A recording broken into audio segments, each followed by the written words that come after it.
Thank you for listening to BizPod with me, Paul. And me, Rachel. Our weekly business English podcast where we talk about the news, social media, and hot topics from a business point of view. You'll get a podcast and links to the articles we discuss.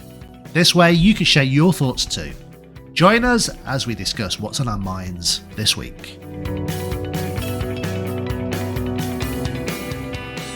Paul, what happened to your last telephone?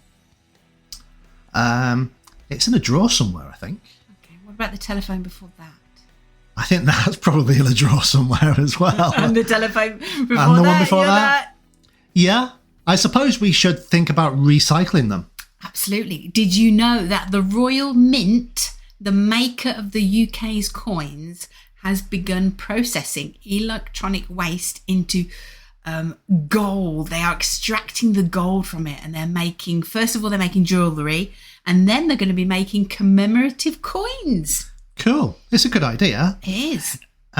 It does seem strange to me that you have like an electronic device, like a mobile phone, a computer, maybe even your monitor, and it has gold inside it. Yeah. I don't understand why they use gold. I don't know, maybe it works the best. It's the metal that works the best. Yeah, possibly. Yeah. I mean, but you're talking, very, very small amounts of gold on those circuit boards. Yeah, but it all adds up. Let's do some numbers first. Okay, the United Nations says 62 million tonnes were thrown away in 2022. That's electronic waste, like phones, computers, TVs. Yeah. This new processing plant in Wales is planning to do 4,000 tonnes a year. Yeah. And that 4,000 tonnes, if processed and extracted all the gold from it, it will create for them 450 grams of gold, which is worth £27 million. Yeah. It's definitely a business that is worthwhile. Yeah. I mean, I think in the article they refer to it as like urban mining. Yeah. Yeah. I mean, I know sort of recycling, reusing and repurposing has been a hot topic for many, many, many years.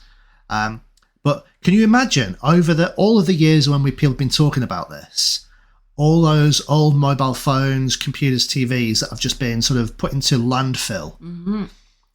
At some point in the future, when the technology is advanced enough, people are going to go into those landfill environments. Start digging for the old TVs and the old electronic devices because they know they can extract gold, but not just gold. There are so many other different metals. Yeah.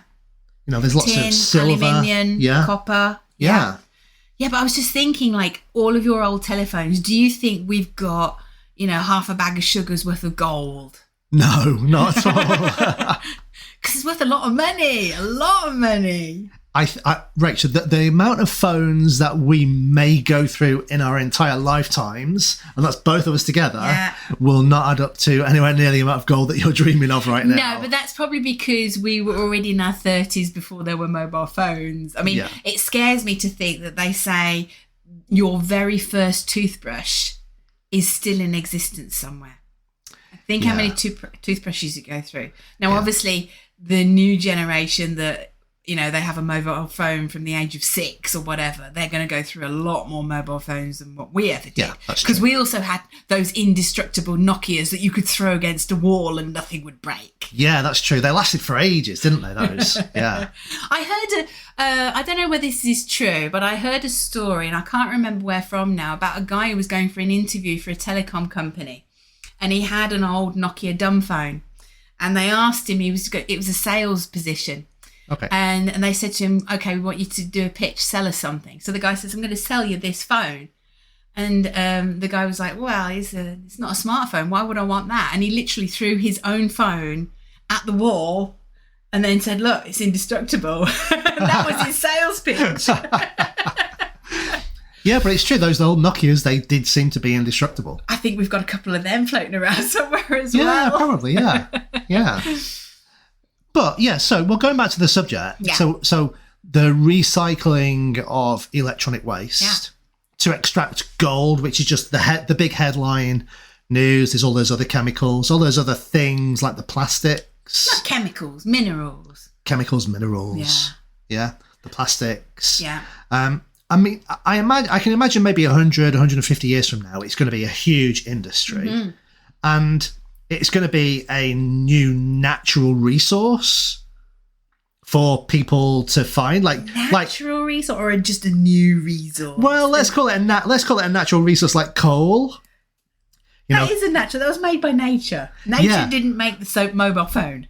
No. But let me explain what I'm trying to say. So we have all of these landfills around the country that have so much stuff in. Mm-hmm. Okay, that could be recycled. Let's say in 150 years from now, it could be, the technology might be available for people to go into those landfills and extract pieces of material, take it to a warehouse or a factory somewhere, process it, and extract gold, silver, copper. So it's going to be like the modern day panning for gold in the river. Instead, you go to the landfill and dig yourself a hole. Yeah, the landfill will become the natural resource that we build our wealth on in the future. Have you got a spade? Come on, let's go now. I think we're maybe 150, 200 years too early, to be honest. Oh, gosh. But I just thought it was amazing, the total amount that the United Nations said, what was it, 62 million tonnes. And this plant in Wales is going to process just 4,000 tonnes. And apparently Britain is the second biggest producer of waste. Of e-waste, which is terrible, after Norway. Yeah. Now, you wouldn't think the Norwegians would be... No. I think they'd be more environmentally friendly. Yeah. I mean, come on, you Norwegians. We all think about you guys as being like one of the best in the world. But you think, I can't do the maths, but if 4,000 tonnes of e-waste brings 450 grams of gold, which is worth 27 million, then how much gold is going to be in 62 million tonnes? It's going to be billions and billions and billions of pounds. I can't necessarily do the math of that either, Rachel. So, I don't know. But, that is a business you want to get into, isn't it? But that's what I mean. Definitely. Eventually, let's stop doing our lessons now. Come on. We're getting into e-waste. Okay. What was the other job?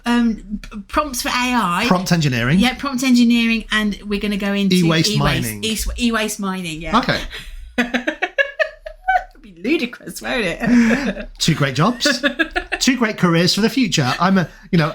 You meet someone in 150 years from now. What do you do? I'm an e-waste miner. Wow. We have just created a new job title in a brand new industry. It's called a gold digger. Yeah. But what other things do you think we should be recycling or reusing or repurposing better than what we do now? I wouldn't say there's anything in particular that comes to mind for recycling better than we do now, but there are things that should last longer than they do now. Okay. Like, screens on mobile phones, technology gets out of date so quick. Yeah. And they've got to, in the future, do something where you could, like a computer. You imagine a laptop. The keys still work, the screen still works, but the brain inside is out of date. You should be able to plug and play. You should be able to slot the old out and plug the new in. That would make more sense to me. Yeah. What about you? I kind of agree with you, yeah. But there's, I think most organizations, I think Apple were kind of sort of infamous for this with the original iPod, where they designed obsolescence into the product. I don't remember the full details of the story, but the battery in the original iPod could literally only be recharged about 200 times before it failed. So that's about 200 weeks. Is that true, or is that just a story? I don't know whether it's true or whether, there's some truth in planned obsolescence. That might be fake news. No, I don't think it is. I think it's if you Google it and do some research, there's planned obsolescence. Just because you Google it doesn't mean it's true. Of course it does. I just Google with my life. When I was at school, we did a trip to a Renault car garage. Yeah. And we saw them spraying the car. Yeah. And they did leave a spot to go rusty. Okay. And I saw them do that. Where was the Renault car garage? Was that in France? Of course, yeah. We were on a French school trip. You can never trust the French. No, don't say that. You're humiliating people. That's not good. See, so I mean, stories like that, planned obsolescence. If you leave a spot untreated, unpainted, so it rusts. So that rust will then sort of spread. Yeah, that was, how many years ago was that? It was like 40 years ago, Paul. They probably don't do that anymore. Yeah, it's supposed to be more transparent, honesty, trust, trustworthiness. What, in business and politics? Trustworthiness, transparency. Who mentioned politics? I didn't mention politics. You mentioned politics. Anyway, let's get back to the gold. Okay, let's get back to the gold. Where can we find this gold? Where can we mine gold and become rich? I think you've got to have the process. I did think, though, it was very interesting in the article. It said the reason why they're doing it now and they haven't done it before is because there's actually a new process. Previously, it was very energy intensive, had lots of toxic chemicals. There was smelters and high temperatures. Whereas now they've got a groundbreaking new process, which is at room temperature, low energy. The actual process itself is recyclable and it pulls the gold really quickly. Yeah. So it's the invention of a new recycling process, which has meant that this e-waste mining can go ahead, whereas previously they couldn't do it. Yeah, exactly. So it makes it viable. Yeah. And the fact that, I know this headline is talking about gold, but the article also mentions that they're looking to see what they can do with all the other waste products as well eventually. So the headline is gold because who doesn't like gold? Mm-hmm. Yeah? I'm nodding. Yeah. Because you like gold. And I suppose, you mentioned the value of the gold. Yeah. So it says at current prices, 27 million pounds of gold per year. Yeah. But that I suppose is the wholesale value of the gold. Oh God, I don't know. It wouldn't be the retail value. It wouldn't be the retail. How much of that is from the Brinks mat?